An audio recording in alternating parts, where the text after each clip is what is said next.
Selamat pagi teman-teman. Hari ini kami dari tim kuasa hukum keluarga almarhum Dini Sera Afriyanti dari LBH Damar Indonesia, dan ini keluarga dari almarhum Dini Sera Afriyanti. Ini Bapak Ujang, ayah kandung dari almarhum Dini Sera Afriyanti. Ini adiknya Alfi Karisma. Kembali hari ini kita masih memperjuangkan keadilan di Republik Indonesia ini. Kita berharap hari ini kita melaporkan kepada Komisi Yudisial atas 3 majelis hakim yang melakukan pemeriksaan perkara terhadap GRT yang kita tahu bersama sudah diputus bebas. Semoga 3 majelis hakim itu segera dilakukan pemeriksaan dan segera dilakukan penindakan dari Komisi Yudisial. Dan kami berharap putusan dari Komisi Yudisial itu merubah wajah hakim yang ada di Republik Indonesia untuk lebih berhati-hati, lebih bijaksana dan lebih arif dalam memutus perkara, mengedepankan keadilan dan kebenaran. Ini bukti yang dibawa apa aja Pak untuk ini, Pak? Bukti-bukti pendukung awal yang kami bawa adalah mungkin gambar-gambar yang menunjukkan bahwasanya pertimbangan hakim yang digunakan hakim dalam mempertimbangkan perkara ini sudah tidak benar. Dan yang kedua, kami juga membawa bukti-bukti berupa surat dakwaan yang berisi tentang hasil visum, yang dikatakan bahwasanya hasil visum itu tidak menerangkan meninggal karena minum alkohol, begitu. Dan juga kami menunjukkan di dalam surat dakwaan itu juga bahwasanya tidak ada niat dari tersangka GRT untuk membawa korban ke rumah sakit sebagaimana yang dijadikan pertimbangan hakim dari Pengadilan Negeri Surabaya untuk memutuskan bebas tersangka GRT. Pak, sejauh ini ada dari pihak keluarga ada ancaman atau teror seperti apa mungkin setelah pasca sidang itu, Pak? Sejauh ini masih dalam pengawasan kami dan tidak ada aman. Tapi mereka sudah mengajukan komunikasi nggak Pak ke keluarga korban untuk meminta maaf atau apa gitu Pak? Sejak awal kasus ini bergulir sampai dengan kasus ini diputus kemarin dan saat ini tidak pernah ada komunikasi untuk meminta maaf dari pihak tersangka. Terus terkait yang katanya ada kompensasi dari keluarga tersangka? Tidak pernah ada 1 rupiah pun kompensasi diterima oleh keluarga korban. Betul Pak? Enggak ada. Artinya selama ini juga belum pernah ketemu keluarga dari GRT itu ya? Tidak pernah. Mungkin dari bapaknya apa yang diharapkan Pak dengan kasus ini? Silakan Pak. Sampaikan. Harapan Bapak? Harapan Bapak mudah-mudahan mohon kepada semuanya mohon diadili yang sebenar-benarnya.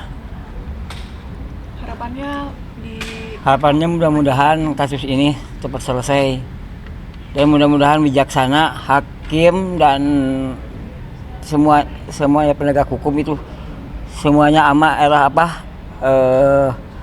adil. Pak, atas putusan hakim kemarin yang membebaskan terdakwa ini Bapak perasaannya seperti apa? Bapak kecewa lah, walaupun Bapak orang bodoh apalagi orang pintar ya, Bapak juga orang bodoh tidak masuk akal gitu. Dengan keputusan 12 tahun datang tiba-tiba ada informasi dari Pak Dimas lagi pengajian 100 harinya almarhum, ibunya almarhum itu ada informasi katanya divonis bebas. Kecewa, ya? Gimana perasaan Bapak? Kecewa lah gitu. Jangankan untuk ngasih biaya atau gimana ya, santunan atau minta maaf, ini lagi-lagi diputus bebas.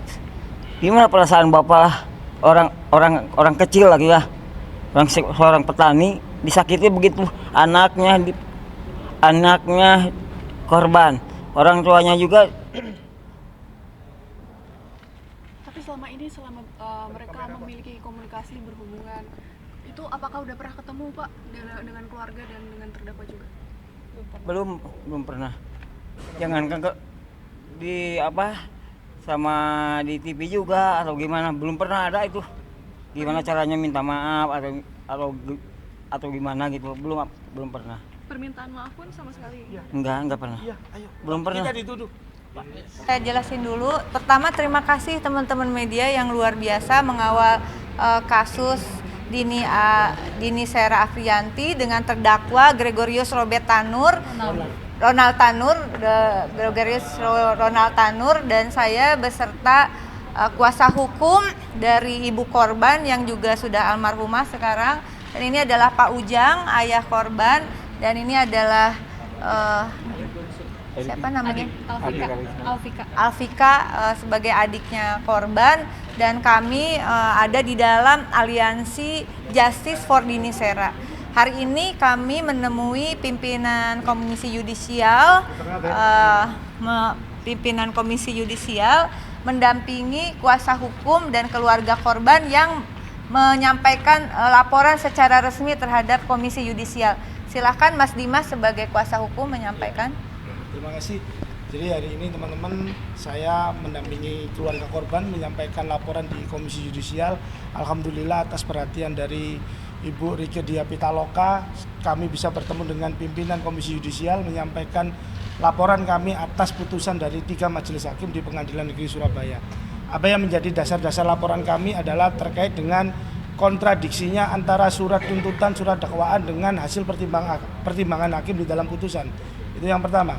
Yang kedua, kami juga meminta agar Komisi Yudisial melakukan pemeriksaan perilaku dan etika hakim selama proses persidangan berjalan dan sampai dengan menentukan putusan pengadilannya. Dan yang ketiga, kami meminta agar kiranya Komisi Yudisial dapat memberikan rekomendasi yang terbaik, yakni harapan kami adalah penghentian hakim yang memeriksa perkara ini di Pengadilan Negeri Surabaya. Itu harapan kami. Jadi tambahan dari saya, terima kasih kepada Komisi Yudisial berdasarkan hasil tadi yang disampaikan juga oleh Biro Investigasinya. Komisi Yudisial ternyata telah bergerak langsung membuat 2 tim, yaitu tim investigasi dan tim bagi pengawas hakim itu sendiri. Dan laporan ini memang menjadi salah satu prasyarat juga agar segera ada tindak lanjut. Berdasarkan pasal 13 Undang-Undang Nomor 18 Tahun 2011 tentang perubahan Undang-Undang Nomor 12 Tahun 2024 tentang Komisi Yudisial, maka Komisi Yudisial mempunyai wewenang diantaranya menjaga dan menegakkan kehormatan, keluhuran, martabat serta perilaku hakim, menetapkan kode etik dan atau pedoman perilaku hakim bersama-sama dengan Mahkamah Agung. 4. Menjaga dan menegakkan pelaksanaan kode etik dan atas pedoman perilaku hakim. Berdasarkan pasal 18 juga, maka kemudian akan melakukan pemantauan dan pengawasan terhadap perilaku hakim, menerima laporan dari masyarakat, ini yang kami lakukan, melakukan verifikasi, klarifikasi dan investigasi atas kode etik dan pedoman perilaku hakim, kemudian memutuskan benar tidaknya laporan, mengambil langkah hukum tetapi tidak bisa mengeksekusi. Jadi hanya bekerja dalam wilayah etik murni. Kemudian untuk yuridisnya ada di Mahkamah Agung, akan dibentuk setelah tim investigasi, tim pengawas hakim. Tadi disampaikan Komisi Yudisial tentu akan melakukan rapat pleno dan keputusannya berupa rekomendasi ke Mahkamah Agung. Jadi teman-teman, meskipun Komisi Yudisial tadi disampaikan telah melakukan investigasi wewenang sesuai kewenangannya, namun demikian tentu saja pengawalan dari publik khususnya media sangat kami harapkan, karena ternyata meskipun nanti ada rekomendasi yang sesuai dengan fakta hukum dan sebagainya, tidak bisa serta-merta langsung dieksekusi oleh Komisi Yudisial, namun hanya berupa rekomendasi terhadap Mahkamah Agung. Jadi kami juga meminta dukungan dari seluruh masyarakat Indonesia untuk pengawalan ini sampai juga kepada pengawasan terhadap kinerja di Mahkamah Agung. Demikian.